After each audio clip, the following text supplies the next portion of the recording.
आप इस कौम का अलमिया मुलाहिजा कीजिए। इस वक्त आधे से ज्यादा मुल्क सैलाब के पानी में डूबा हुआ है। यानी पंजाब, सिंध, बलूचिस्तान और खैबर पख्तूनख्वा, चारों सूबों के बेतहाशा ऐसे इलाके हैं जहां पे सैलाब ने तबाही फैला दी। आप उसकी तस्वीरें देख नहीं सकते। एक बच्चा है, इसकी लाश देखें आप। यानी आलमी ज़मीर इस बच्चे की तस्वीर पे मातम कर रहा है इस वक्त। लेकिन पाकिस्तान में क्या हो रहा है? पाकिस्तान में इमरान खान साहब, शहबाज गिल साहब, इमरान खान साहब, इन सब से निकल कर राना सनाउल्लाह साहब। यानी जहां पे तबाही फैली हो, लाशें पड़ी हो, और वहां पे हम कर क्या रहे हैं? सियासी खेल। इससे बाहर ही निकली कौम। एक माह के अंदर 820 लोग इंतकाल कर चुके हैं और जो आदादोशुमार हैं वो हैरान कुन है। यानी बारिशों और सैलाब की वजह से 1,08,537 घर टूट चुके हैं, जिनमें से 34,477 मुकम्मल तौर पर तबाह हो चुके हैं, जबकि 2,24,000 मकानों को जुजवी नुकसान पहुंचा है। मुल्क में 129 पुल टूट चुके हैं। 5,04,000 से जायद मवेशी मर चुके हैं। पूरे मुल्क में 116 इजला सैलाब से मुतासर हुए हैं। बलूचिस्तान में 2, गिलगित बल्तिस्तान में 4 राब्ता सड़कें टूट चुकी हैं। यानी आप गिलगित बल्तिस्तान में दाखिल नहीं हो सकते, बलूचिस्तान नहीं पहुंच सकते, आपने हेलीकॉप्टर के जरिए, जहाज के जरिए जाना है वहां पे। 178 खवातीन इंतकाल कर चुकी हैं और 304 बच्चे मर चुके हैं अब तक। 304 बच्चे मर चुके हैं अब तक सैलाब और बारिशों की वजह से, जबकि 800 स्कूल मुकम्मल तौर पर खत्म हो चुके हैं, गिर चुके हैं अपनी बुनियादों पर, जिनमें से 600 स्कूलों का ताल्लुक बलूचिस्तान के अंदर है। और आप खुद अंदाजा लगा लीजिए कि पाकिस्तान में कितने स्कूल होंगे। उनमें से 800 स्कूल मुकम्मल तौर पे गिर चुके हैं, जिनमें से 600 स्कूल सिर्फ बलूचिस्तान के अंदर है। और आप फसलों को देख लीजिए, फिर आप दुकानों को देख लीजिए, फिर आप गलियों को देख लीजिए, फिर आप बाजारों को देख लीजिए, फिर आप पुलों को देख लीजिए। यानी आधे से ज्यादा पाकिस्तान इस वक्त मफलूज है। लेकिन हम क्या कर रहे हैं? हम सियासतबाजी में लगे हुए हैं। बाज़ मुझे ये सीन्स देख के, ये मनाजर देख के यकीन करे कि दिल खून के आंसू रोता है। और साथ ही मैं सोचता हूं कि इस मुल्क की प्रायोरिटी है क्या? क्या हम लाशों को भी हम अहमियत नहीं देते इस मुल्क में, इस माशरे में? हमारी नज़र में स्कूल गिर जाएं, पुल टूट जाएं, सड़कें तबाह हो जाएं, आबादी दुहाई दे रही हो, भूख से लोग बैठे हों, अपनी छतों पर लोग बैठ के राशन का इंतजार कर रहे हों, हमारी नज़र में उसकी कोई अहमियत, कोई हैसियत नहीं है। आप इस अलमिया को देखिए कि बाहर से पाकिस्तान के अंदर इमदाद आ रही है इस वक्त। दूसरे मुल्क तड़प रहे हैं इस सूरत हाल को देख के।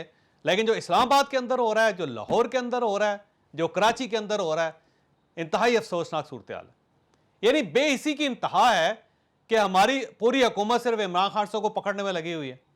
और इमरान खान साहब जैसा लीडर जो कहता है कि मैं पाकिस्तान का सबसे पॉपुलर लीडर हूं, उसे अभी तक किसी जगह राशन का एक थैला तकसीम नहीं किया। वो सैलाब ज़दगान को भूल चुके हैं।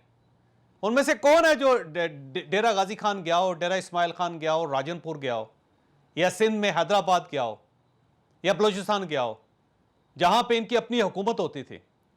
तो आप इन सब को देखें, इन सब के चेहरे देखें और उसके बाद सोचें कि आखिर इस मुल्क का मुकद्दर है क्या? क्या नसीब है हम, और किस तरफ हम बढ़ रहे हैं? यानी आपको सैलाब ज़दगान नजर नहीं आ रहे इस मुल्क में, और सिर्फ आप कह रहे हैं नए इलेक्शन, नए इलेक्शन, नए इलेक्शन, उससे मुल्क ठीक होगा। भाई इलेक्शन कहां करवाएंगे आप? वो जो आधा मुल्क डूबा हुआ पानी में, क्या उसके अंदर आप बैलेट बॉक्सेस लेके जाएंगे? क्या वहां पे वोटर्स को इकट्ठा करेंगे जिनके पास खाना नहीं है, रोटी नहीं है? यानी सड़कें टूट गई हैं, जहां पर गाड़ी नहीं जा सकती, आप उन लोगों को कहेंगे चलें जी वोट दें आप? तो आपकी प्रायोरिटी है क्या? मैं इमरान खान साहब से सवाल करता हूं कि क्या प्रायोरिटी है आपकी? क्या 820 लाशें भी, या जो लाखों लोग जो इस वक्त सैलाब से मुतासर हैं, वो आपकी प्रायोरिटी नहीं है? आपकी तरजीह में किसी लिस्ट में आते नहीं है? और राना सनाउल्लाह साहब जो वजीर दाखिला है, मेरी उनसे भी दरख्वास्त है कि भाई साहब, आप बनी गाला का मुहासरा करने के बजाय इन लोगों के लिए काम करें। एक एमरजेंसी नाफिज करें पूरे पाकिस्तान के अंदर, और सब लोगों को निकाल के उस काम पर लगाएं। आपने अपनी पूरी पुलिस फोर्स जो है वो शहबाज गिल साहब पे लगाई हुई है, और यहां पे डॉक्टर्स, प्रोफेसर्स जो हैं, उनको सैलाब ज़दगान नजर नहीं आ रहे। वहां पे जो बीमारियां फैल रही हैं, जो सांप के डसे हुए लोग बैठे हुए हैं वहां पे, उनको वो नजर नहीं आ रहे। वो शहबाज गिल साहब को केला खिलाने की कोशिश में लगे हुए हैं। यानी उनको अपनी हाथ से चम्मच उठा उठा के उनके मुंह में डाल रहे हैं। तो ये है प्रायोरिटी क्या है? ये मुल्क किसके लिए, मुझे बताइए जरा आप।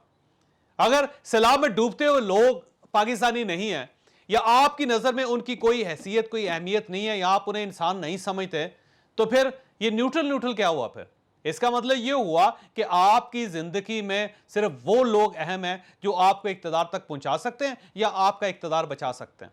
सिर्फ ना आपको अवाम की फिक्र है, ना आपको मुल्क की फिक्र है, ना आप मुल्क की इकानमी की फिक्र है, ना मुल्क की क्रेडिबिलिटी की फिक्र है, आपको किसी चीज की फिक्र नहीं।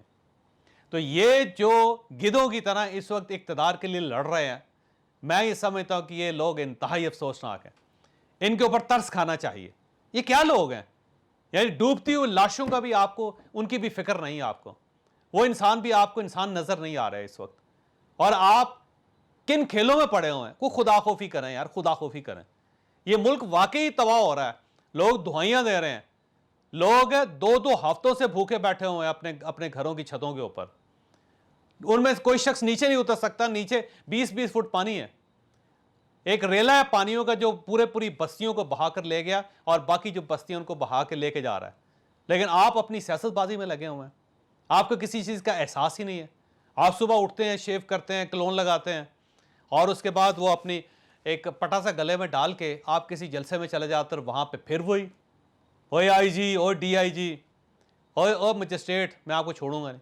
तो क्या हो क्या रहा है इस मुल्क के अंदर, और क्या करना चाहते हैं आप? और राना सनाउल्लाह साहब कह रहे हैं कि मैं नहीं छोड़ूंगा, और कानून की अमलदारी हो गई, इनकी जमानत मनसूख होगी तो हम इनको वहाँ से गिरफ्तार कर लेंगे, वहीं से पकड़ लेंगे। खुदा खौफी करें भाई, को खुदा खौफी करें। इससे बड़ा अजाब क्या होगा? और आप किस बड़े अजाब का इंतजार कर रहे हैं? यही है को आतिशफशां फटे यहाँ पे अब, या फिर को आंधी चले और पूरे का पूरा इस्लामाबाद को उठा के ले जाए। शायद इसी से आपको होश आ जाए, शायद इसी से आपकी आंख खुल जाए।